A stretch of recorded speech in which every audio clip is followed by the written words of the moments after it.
Hey everyone! Movie Manny here, and welcome to another Movie Manny review. A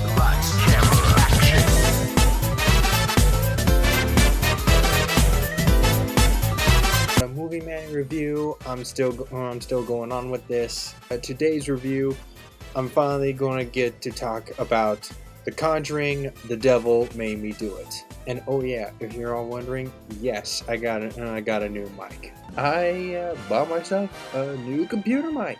Yeah, no, seriously, a new computer mic. It's pretty damn good. I'm actually hearing myself talk with headphones on this bitch. It's pretty good. I really like it. I hope I get to do more audio video stuff with this. First of all I have to say, it's about motherfucking time that the third Conjuring movie is finally here, because with these other Conjuring spin-offs, these 3 Annabelle movies, The Nun, oh dear God, and even though they said that the Curse of La Cucaracha over here isn't like, you know, part of it, but it's acting like it is part of it. So I don't care. I don't care. It's Annabelle made her appearance in that movie. Yeah. So unnecessary, boring, not that scary spin-offs, and we were stuck with only 2 main Conjuring movies, and they still hold up to this day. I still like the first one and the second one. And when the third one was finally coming out, I was very, very excited. I saw the trailer for it. I was actually quite interested. It looked cool in some ways, but I was really looking forward to it. And when I watched it, I thought it was okay. It wasn't as great as like the first 2, but something about this wasn't right. I know that James Wan didn't direct this, he produced it. Who actually directed this?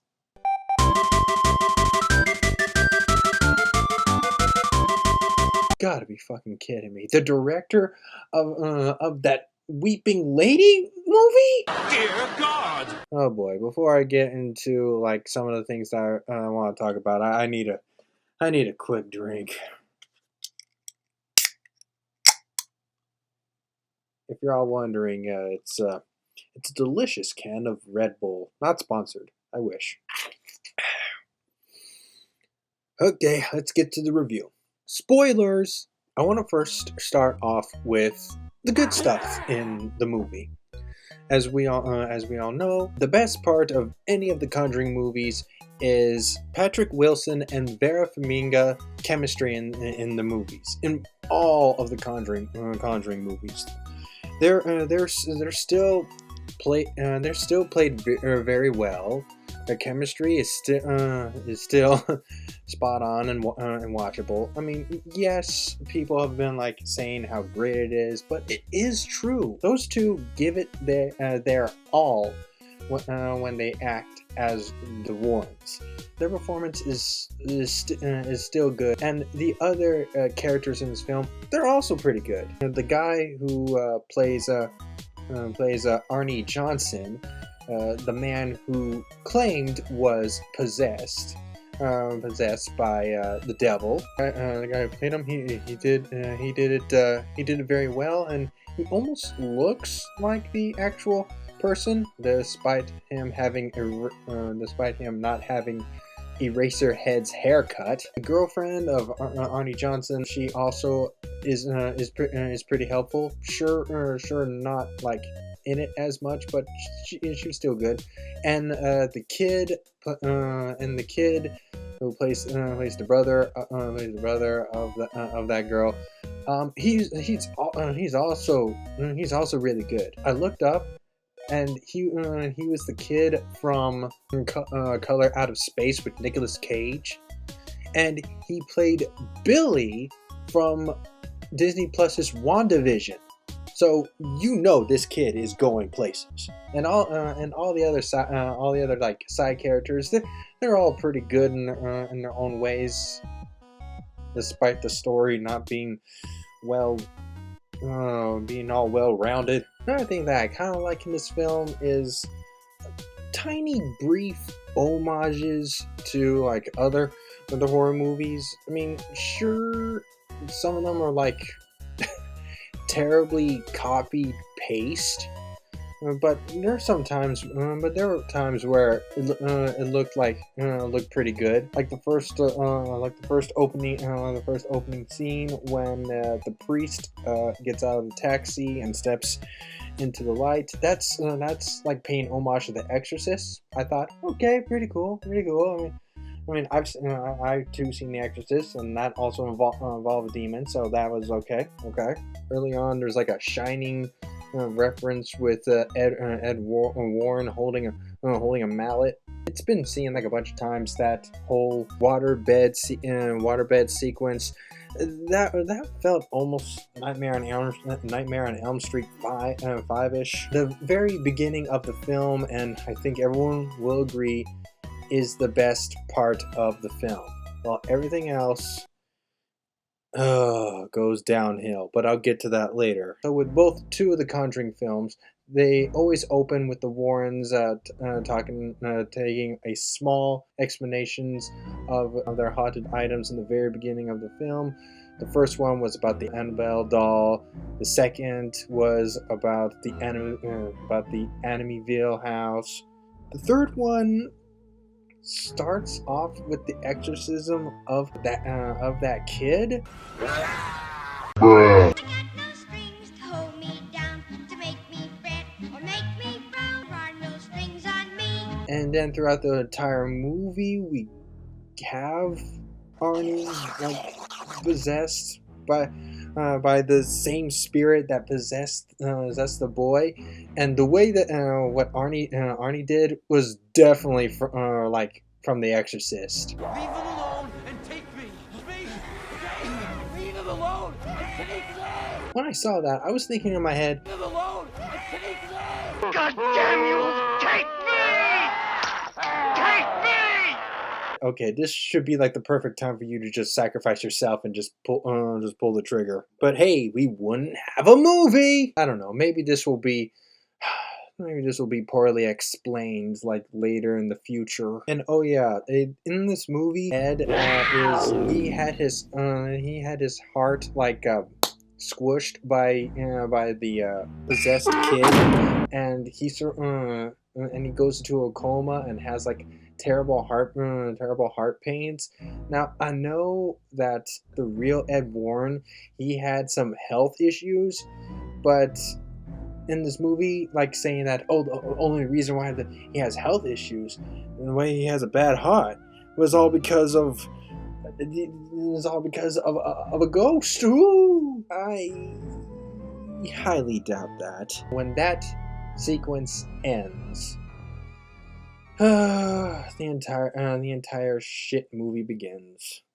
The beginning of cheap ass, boring, lazy jump scares. What did you expect from the guy who directed Kill My Children in the Water? Woman. Seriously, Michael Chaves. Can I call you Mike? Get away from horror movies. Stay away. You know, I feel so sorry for modern day horror films. I really am. I just know that there are like good modern day horror films out there, but they're just being overshadowed by these boring, basic, bland, jump-scared filled by the books bullshit stuff that the studio wants to put out. I'm sick of this shit. And the CGI and the spooky haunted house ghost demon whatevers. They always go with that because it's so easier and cheaper to do. Okay, I've recently been ragging on about me hating modern scary movies. I know I've been ragging on about that. It's just not my fault. I just miss the good old days of like horror movies when, you know, they could like, you know, go to the extreme. Nowadays, it's just all safe, all trying to be fake CGI, no actual practical, like real blood, fake blood type deal. I'm just so. I know that other platforms they've been like breaking out of that mold and try to be all like, here's here's your real blood. Here's a monster, no ghost. Here's a serial killer. I like that. They try. At least with with these movies they try. It's just, man, they're just being overshadowed by this. They're all just being overshadowed by terrible jump scared movies. Continuing on with like the bad stuff, and Jesus, I got a lot of stuff to talk about because there's a lot of dumb, very very dumb decisions from all of these characters. Like for example, the Johnson character. He hears like a cereal box, and here's a cereal box moving and shaking, and it's spilled on the ground. And he quietly goes over it, and then a rat jumps out. And that same rat goes into like a wet, dark hole, and he just slowly walks into it and just looks into it. Why is this taking so long? I know it's supposed to add on suspense, but but at the same time, I just know it's going to be a lazy jump scare. And and yes, it happens. A lazy jump scare happens. Some old lady comes out of nowhere and just spooks him. And there's another scene where the guy is trying to cut down branches in a tree. The chainsaw stops working. He slowly turns his head towards a window of a house where the same witch lady that scared him earlier is like peeking at him, but she's not there. And then whoa, the chainsaw magically works again. Suspenseful, fine, but jump scares, I'm tired of it. It's another boring trope that I kind of sort of hate in modern horror movies these days. When Arnie came back from work not feeling so well, and most definitely he's feeling all possessed and shit, he sees like his roommate turning into like some type of vampire thing, and he tries to defend himself with a knife. And when he came to, he was like walking. He was still like possessed in some ways. He had like these gray eyes, and when he came to, he looked down and discovered that, oh, I think I might have hurt someone. With that, the movie finally fucking begins.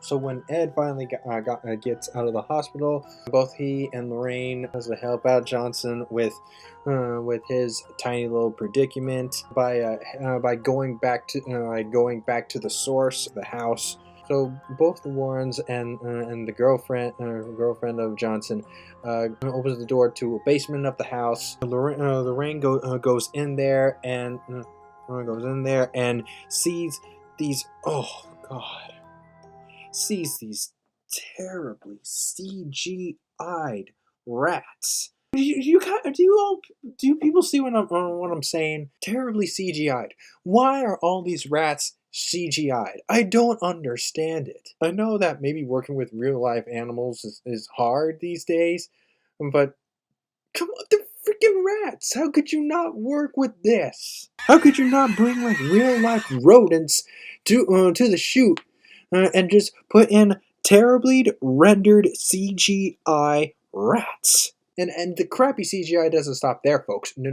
In the later in the movie, Ed and Lorraine are trying to help this cop look for a girl, and you all kind of saw this in the trailer, where Lorraine is like standing on a cliff, standing on the edge of a cliff. I don't know, zombie hand comes up and drags her, and my God, CGI in this scene, God. Awful, just awful. And just what they couldn't afford to reshoot that in the actual place. They couldn't get a harness to make her actually feel like, oh, she's going to fall, like a fake harness. No, they had to rent out a studio and try to like do what Zack Snyder did with the Justice League and just CGI everything. Michael, what the fuck are you doing? What is this? What is this? This is terrible looking green screen CGI, and I should know. My green screen quality is not perfect.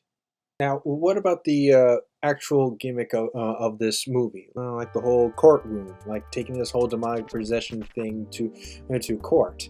I thought that would have been like a very, very interesting way for the franchise, the Conjuring franchise, to go with, because it's always with a haunted house. The two first Conjuring movies, it's always like a haunted house at a farm, or a haunted house in a small London neighborhood. But taking this to a courtroom, now this could have been, and it would have been interesting, but one problem.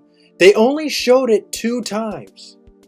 The whole courtroom thing, they only showed it like 2 times. Now, Michael, you were advertising this to be like some type of Law and Order type horror film, but we only see the courtroom only 2 times, and most of the time the characters, they're just like just trying to solve a mystery, while Arnie was stuck in prison being tortured by these pathetic jump scared creatures that was like popping up in his head. Early on in the film, when Lorraine is trying to figure out who's possessing this, what demon is doing this.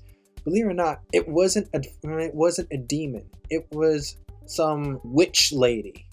That's right. There's a cult witch lady doing all this. So the whole devil made Arnie do this? It wasn't the devil, folks. It was some cult lady. Oh dear God. False advertisement. And there was a scene where the Warrens were like talking to the lawyer of Arnie. Both of them wanted to invite her to the room where they kept their possessed items. They even mentioned Annabelle. So she accepts the invitation, and next scene she was like completely petrified. In some ways, that was kind of funny, but at the same time, I kind of wished that I witnessed what she saw down there. The scene where Ed and Lorraine helps out the sheriff guy looking for the missing girl, when she's trying to like feel around like what happened to the girl, almost like with the first 2 movies, where Lorraine is trying to feel around, even reenact the scenes of the events that happened were pretty cool. And here she does mimic them, but she like walks and runs all over the place. But the part where where Lorraine kneels and the camera pans down and everything turns day into night, it was kind of a cool shot. I'm not gonna lie, it is kind of a cool shot.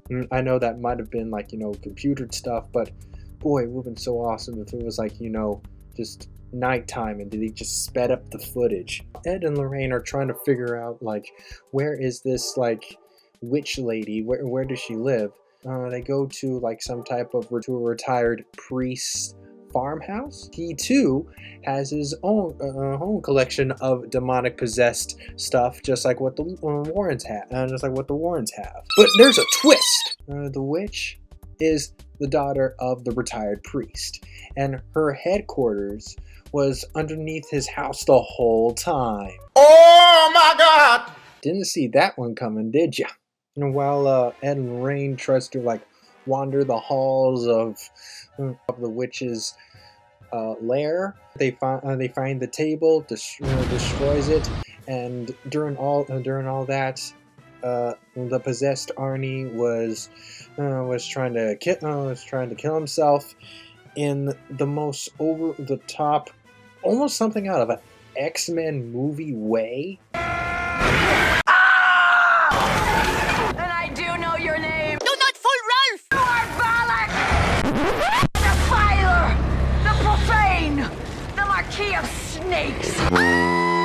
But when they destroy the table, that grants the possession power. Hey, he's back to normal. The witch, she gets killed by a demon version of herself because she needed Arnie to live, and she dies They win.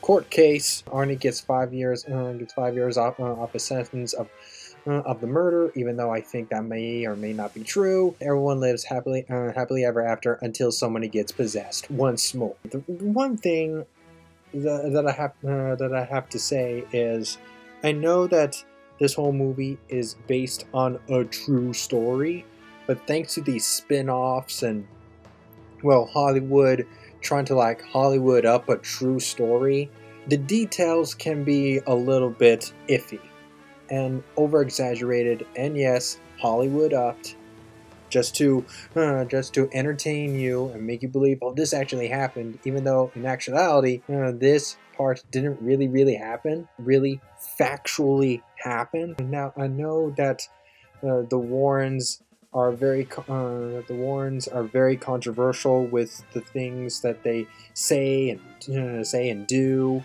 Like, some people say that they're actually con artists, and this was all like an act and whatnot, or maybe it's not. All this is true or it's not. It really depends on how it's being told, how the story's being told. If it's not told poorly and just like Hollywood up, then the whole based on a true story is a little bit iffy. So I'm very disappointed of how the Conjuring franchise just.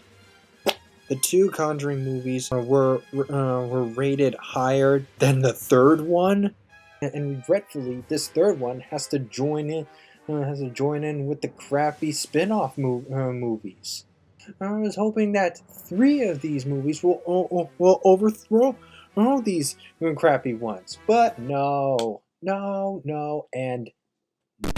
I feel so sorry for these other 2 movies, because to me, the first 2 Conjuring movies, they're still great in their own ways.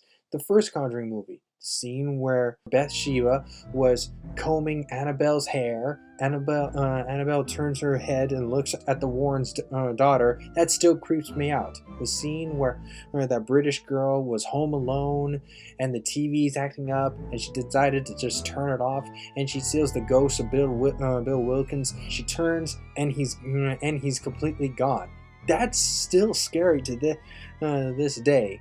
I don't know why James Wan didn't like come back to make to direct the third one. He should have. He just fucking should have. Should have just like taken a break of whatever he was doing and directed this third one. Nothing in this third Conjuring movie made me liked it. Nothing in this movie at all. Sure, the acting was good. Some of the cinematography is okay, but everything else, from the story, the motivation of the villain, and the scares and the CGI were just god awful. I feel so sorry for modern day horror films. I really do. I just know there are good modern day films. This year, The Quiet Place Part 2 did amazing in the box office. Edgar Wright and M. Night Shyamalan are both making like their own horror films, and I seen the trailers for them. They look promising. Coming on Netflix, there's going to be like a three-part movie special, whatever, about R.L. Stein's book called Fear Street. Also looks amazing, and you want to know why? Because they're not relying on cheap CGI ghost jump scares. They're not relying on any of that. I want these horror movies. I want those horror movies. I want to see like real life blood, gore. I want to see real life monsters, puppeteered costume guys. I want to see serial killers. I want to see actual fun, not corporate executive bullshit artists thinking, oh, this will saying no to this idea. A visionary's real admission of wanting to make a good horror film that isn't just bland and forgettable, but actually scary and fun. I have a dream today. I have a dream that old school horror movies will come back and reign supreme. I have a dream about that today. I want my old school horror movies back. I want to apologize for that tiny little rant, folks. And so with The Conjuring, the devil made me do it. I rate it 6 out of 10. It's okay. The acting in this film is just the only thing that kept it going. There were scenes where it could have been good, but I wish it done better. It's just a tragic shame that the actual Conjuring, the actual story of Ed and Lorraine Warren's whole legacy has to end like this. I don't know.